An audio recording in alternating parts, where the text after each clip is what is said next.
ये तो हमें कायर समझते हैं महादेव। क्या किसी को आवश्यकता से अधिक मोहब्बत कर देना पागलपन है? किसी को आवश्यकता से अधिक सम्मान देना कायरता है महादेव।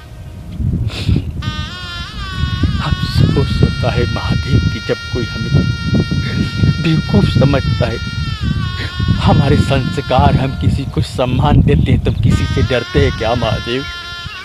लेकिन आज के संसार में किसी को सम्मान दे दो ना तो समझते हैं कि अगला डरपोक है। ऐसी बात नहीं है। जिसके सर पे आपका हाथ हो महादेव, वो कैसे कायर हो सकता है? हाँ, आप तो मेरे साथ हो महादेव, मैं कायर कैसे हूँ? अरे किसी के सामने सर झुकाता हूँ, प्रणाम करता हूँ, तो इसका मतलब ये नहीं है महादेव मैं डरता हूँ।